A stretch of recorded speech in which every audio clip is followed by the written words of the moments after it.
অন্ধ্রপ্রদেশে মেডিকেলে ভর্তির রাস্তাটা মানে এমবিবিএস বা বিডিএস বা আয়ুষ কোর্সে ঢোকা বেশ প্যাচালো মনে হতে পারে, তাই না? হ্যাঁ, ঠিকই। বিশেষ করে যখন এতগুলো নিয়ম, কোটা এইসব থাকে। কিন্তু আজকের আলোচনায় আমরা চেষ্টা করব এই পুরো প্রক্রিয়াটা মানে ধরুন 2025-26 সেশনের জন্য doctor YSR university of health sciences কিভাবে নিট ইউজি স্কোরের ভিত্তিতে ভর্তি নিচ্ছে সেটা একটু সহজ করে বুঝতে। আচ্ছা, মানে আমাদের হাতে যে তথ্যগুলো আছে সেগুলো এই বিষয়টার ওপরেই তো। একদম। এই ইউনিভার্সিটির যে ভর্তি প্রক্রিয়া বিশেষ করে স্টেট কোটার জন্য সেটা নিয়েই কথা বলবো। তার মানে রাজ্যের কোটার জন্য পুরো ভর্তি প্রক্রিয়ার মাথা হলো এই বিজয়ওয়াড়ার ডাক্তার ওয়াইএসআর ইউনিভার্সিটি। হ্যাঁ, স্টেট কোটার জন্য ওনারাই কম্পিটেন্ট অথরিটি। অবশ্য অল ইন্ডিয়া কোটার যে 15%, হ্যাঁ, ওটা তো এমসিসি দেখে। ঠিক, ওটা এমসিসি বা ডিজিএইচএস দেখে। আচ্ছা, তাহলে আসন সংখ্যার একটা আইডিয়া যদি দেন। এমবিবিএস এর জন্য তো প্রায় ৬,২০০ এরকম শুনেছিলাম। হ্যাঁ, মোট ৩৬টা কলেজ আছে সরকারি আর বেসরকারি মিলিয়ে।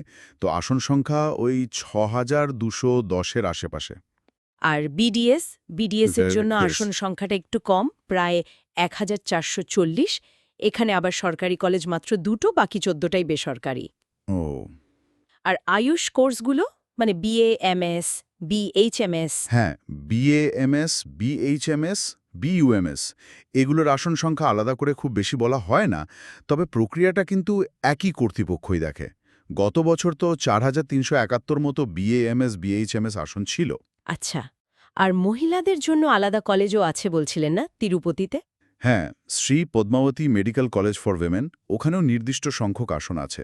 কিন্তু সব কোর্সেই তো নিট ইউজি পাশ করাটা মাস্ট, মানে ২০২৫-এর নিট। অবশ্যই নিট ইউজি 2025 একদম বাধ্যতামূলক। শুধু পাশ করলেই হবে নাকি র্যাঙ্ক বা স্কোরটাও খুব মানে জরুরি? না, না, শুধু পাশ করলে তো হবে না, একটা মিনিমাম কোয়ালিফাইং স্কোর বা পার্সেন্টাইল পেতেই হবে। সেটা কেমন থাকে সাধারণত? দেখুন, এটা প্রতি বছর একটু বদলায়, তবে সাধারণত জেনারেল বা ইডব্লিউএস ক্যাটেগরির জন্য ৫০তম পার্সেন্টাইল আর এসসি এসটিবিসিদের জন্য ৪০তম পার্সেন্টাইলের কাছাকাছি থাকে কাট অফ, মানে একটা নির্দিষ্ট মার্কসও থাকে। আচ্ছা, বোঝা গেল। নিট স্কোর তো হলো, এরপর রাজ্যের কোটায় ঢোকার জন্য যোগ্যতা আর কি কি লাগে? প্রথমত ভারতীয় নাগরিক বা পিআইও ওসিআই কার্ডধারী হতে হবে। হুম। বয়সটা খুব গুরুত্বপূর্ণ। ৩১শে ডিসেম্বর ২০২৫ অনুযায়ী অন্তত ১৭ বছর হতেই হবে। আচ্ছা। আর 10+2 পাশ করতে হবে ফিজিক্স, কেমিস্ট্রি, বায়োলজি বা বায়োটেকনোলজি আর ইংরেজি নিয়ে। নির্দিষ্ট ন্যূনতম নম্বর পেতে হবে। নম্বরটা কেমন? জেনারেল বা ইডব্লিউএস হলে ৫০%, সংরক্ষিত হলে ৪০% আর ওসিপিডব্লিউডি হলে ৪৫%। আর সবচেয়ে গুরুত্বপূর্ণ যেটা বলছিলেন, অন্ধ্রের বাসিন্দা হওয়া মানে লোকাল স্ট্যাটাস। একদম, ওই লোকাল স্ট্যাটাসটাই আসল, কারণ ওটার ভিত্তিতেই ৮৫% আসন সংরক্ষিত। এই ৮৫% লোকাল কোটার ব্যাপারটা একটু খুলে বলবেন, এটা নিয়েই তো যত প্রশ্ন। ঠিক, এই ৮৫% আসন কিন্তু শুধু অন্ধ্রপ্রদেশের স্থানীয় প্রার্থীদের জন্যই। বাকি যে ১৫%, সেটা আনরিজার্ভড। হ্যাঁ, সেটা অসংরক্ষিত। ওখানে স্থানীয়, অস্থানীয় সবাই আবেদন করতে পারে। আচ্ছা, এই স্থানীয় বা লোকাল স্ট্যাটাসটা কিভাবে ঠিক হয়? এইইউ আর এসভিইউ কি বলছিলেন? হ্যাঁ, অন্ধ্রপ্রদেশকে মূলত দুটো এডুকেশনাল অঞ্চলে ভাগ করা হয়: অন্ধ্র ইউনিভার্সিটি বা এইইউ এলাকা আর শ্রী ভেঙ্কটেশ্বরা ইউনিভার্সিটি বা এসভিইউ এলাকা। ও। আপনি কোন এলাকার লোকাল বলে গণ্য হবেন সেটা নির্ভর করে আপনি নির্দিষ্ট কয়েক বছর, সাধারণত ৪ বা ৭ বছর, কোথায় পড়াশোনা করেছেন বা থেকেছেন। এই নিয়মগুলো ওয়েবসাইটে বিস্তারিত দেওয়া থাকে। তার মানে যারা অন্ধ্রের লোকাল নন, মানে নন লোকাল, তারা শুধু ওই ১৫% আসনের জন্যই লড়তে পারবে? ঠিক তাই, তাদের প্রতিযোগিতাটা মূলত ওই ১৫% অসংরক্ষিত আসনে। সেই কারণে অনেকে অন্ধ্রপ্রদেশকে এমবিবিএস ভর্তির জন্য মূলত একটা ক্লোজড স্টেট বলে, মানে ৮৫% আসনের জন্য তো বটেই। বোঝা গেল। স্থানীয় হওয়াটা তাহলে বিরাট অ্যাডভান্টেজ। আচ্ছা, এবার একটু ভর্তি প্রক্রিয়ার টাইমলাইনটা নিয়ে কথা বলি। রেজিস্ট্রেশন কি হয়ে গেছে? হ্যাঁ, প্রাথমিক যে অনলাইন রেজিস্ট্রেশন সেটা জুলাইয়ের শেষে শেষ হয়ে গেছে। এমনকি লেট ফি দিয়েও রেজিস্ট্রেশনের সময়সীমা ছিল।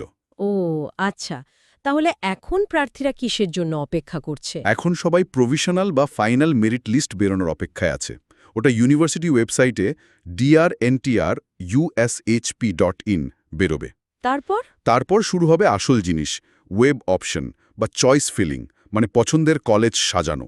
ওটা অগাস্ট নাগাদ শুরু হওয়ার কথা। ক্লাস কবে থেকে শুরু হতে পারে? এমবিবিএস ক্লাস সাধারণত সেপ্টেম্বরের শুরু থেকেই শুরু হয়ে যায়। বিডিএস ক্লাস শুরুর তারিখটা একটু পরে জানায় ওরা। আর পুরো ভর্তি প্রক্রিয়াটা অক্টোবরের প্রথম সপ্তাহের মধ্যে শেষ করার টার্গেট থাকে। আবেদন তো পুরোটাই অনলাইন বললেন, ফি কেমন লাগে? রেজিস্ট্রেশন ফি বা কলেজের ফি? হ্যাঁ, আবেদন শুধু অনলাইনে। রেজিস্ট্রেশন ফি ক্যাটাগরি অনুযায়ী আলাদা। ওসিবিসিদের জন্য ২৯৫০ টাকা, এসসি এসটিদের ২৩৬০ টাকা ছিল এবার। লেট ফি তো অনেক বেশি ছিল, প্রায় ২০,০০০ টাকা। বাবা, আর কলেজে পড়ার খরচ? সরকারি কলেজে? সরকারি কলেজে টিউশন ফি তুলনামূলকভাবে বেশ কম, বছরে ১,০১৫র কাছাকাছি হতে পারে, তবে এটা বদলাতে পারে আর অন্যান্য ফি তো থাকেই। আর বেসরকারি? বেসরকারি কলেজের ফি কিন্তু অনেকটা বেশি, মানে অনেকটাই। হোস্টেল, অন্যান্য খরচ যোগ করলে অঙ্কটা বেশ বড় হয়। কি কি ডকুমেন্ট লাগে সাধারণত এই পুরো প্রক্রিয়ায় আপলোড করার জন্য? একটা লিস্ট আছে, যেমন ধরুন নিট র্যাঙ্ক কার্ড তো লাগবেই, তারপর বার্থ প্রুফের জন্য এসএসসি বা ১০ম শ্রেণীর মার্কশিট, 10+2 মার্কশিট, আচ্ছা। লোকাল স্ট্যাটাস প্রমাণের জন্য ক্লাস 6 থেকে ইন্টারমিডিয়েট পর্যন্ত স্টাডি সার্টিফিকেট খুব জরুরি, টিসি বা ট্রান্সফার সার্টিফিকেট, কাস্ট বা ইডব্লিউএস বা ইনকাম সার্টিফিকেট যদি লাগে, আধার কার্ড, এইসব মূল কাগজে স্ক্যান কপি। মেরিট লিস্ট বেরোনোর পর কাউন্সেলিং কিভাবে হয়? মানে আসন পাওয়ার প্রক্রিয়াটা? পুরোটাই অনলাইন কাউন্সেলিং, র্যাঙ্কের ভিত্তিতে আসন বরাদ্দ হয়। সাধারণত 3টে মূল রাউন্ড হয়, রাউন্ড 1, রাউন্ড 2, রাউন্ড 3। আর তারপর? এর পরেও যদি কিছু আসন খালি থেকে যায় তাহলে একটা স্ট্রে ভ্যাকেন্সি রাউন্ড হয়। এটা একদম শেষে, খালি আসন ভরার জন্য। প্রার্থীরা কিভাবে পছন্দ জানায়? ওই যে বললাম, অনলাইন ওয়েব অপশন, নিজেদের র্যাঙ্ক অনুযায়ী কলেজ আর কোর্সের তালিকা বানিয়ে জমা দিতে হয়। আর ফ্রি এক্সিটের কথা বলছিলেন? হ্যাঁ, প্রথম বা দ্বিতীয় রাউন্ডে আসন পাওয়ার পর যদি কেউ সেই আসনে ভর্তি না হয়ে পরের রাউন্ডে যেতে চায়, অনেক সময় কোনো জরিমানা ছাড়া সেটা করার সুযোগ থাকে। এটাকে ফ্রি এক্সিট বলে, তবে নিয়মকানুন প্রতি বছর দেখে নিতে হয়। অন্ধ্রপ্রদেশের কয়েকটা খুব নামকরা সরকারি বা বেসরকারি মেডিকেল কলেজের নাম যদি একটু বলেন। সরকারিগুলোর মধ্যে ভাইজাগের Andhra medical college, Guntur medical college, Kurnool medical college আর তিরুপতির এসভি মেডিকেল কলেজ, এগুলো খুব পুরনো আর পরিচিত। আচ্ছা, আর বেসরকারি? বেসরকারিতেও বেশ ভালো কলেজ আছে, যেমন গুন্টুরের এনআরআই মেডিকেল কলেজ, নেল্লোরের নারায়ণা মেডিকেল কলেজ, ভাইজাগের GITAM institute of medical sciences. আচ্ছা, আর বিডিএস বা আয়ুষের জন্য কি এই একই ধরনের ভালো কলেজ আছে?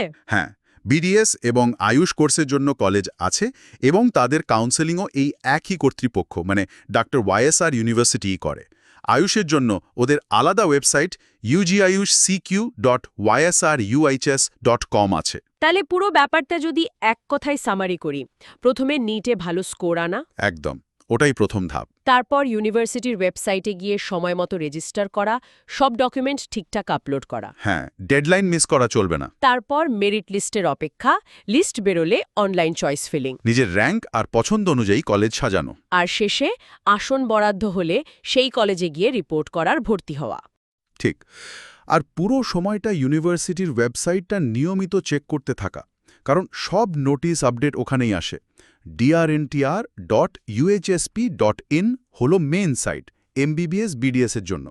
এই যে পুরো প্রক্রিয়াটা, বিশেষ করে এই লোকাল বনাম নন লোকাল কোটার যে বিভাজন, 85% আর 15%, আর তার সাথে এই মারাত্মক প্রতিযোগিতা, এটা নিঃসন্দেহে কার কপালে সুযোগ জুটবে তার উপর বিরাট প্রভাব ফেলে। অবশ্যই ফেলে। একদিকে রাজ্যের ছেলেমেয়েদের জন্য সুযোগটা অনেকটাই সুরক্ষিত হচ্ছে, কিন্তু অন্যদিকে রাজ্যের বাইরের বা অন্য অঞ্চলের ছেলেমেয়েদের জন্য পথটা বেশ কঠিন হয়ে যাচ্ছে। ঠিক তাই। এই সংরক্ষণ ব্যবস্থাটা শেষ পর্যন্ত অন্ধ্রপ্রদেশের ভবিষ্যৎ ডাক্তারদের মধ্যে যে বৈচিত্র্য, সেটাকে কিভাবে প্রভাবিত করছে বা রাজ্যের সামগ্রিক স্বাস্থ্য পরিষেবার ক্ষেত্রে এর ভালোমন্দ দিকগুলো কি, এগুলোও কিন্তু ভাবার মতো বিষয়। অবশ্যই। এই জটিল পথটা পেরোতে গেলে এই সব দিকগুলো মাথায় রেখে এগোতে হয় প্রার্থীদের। একদম।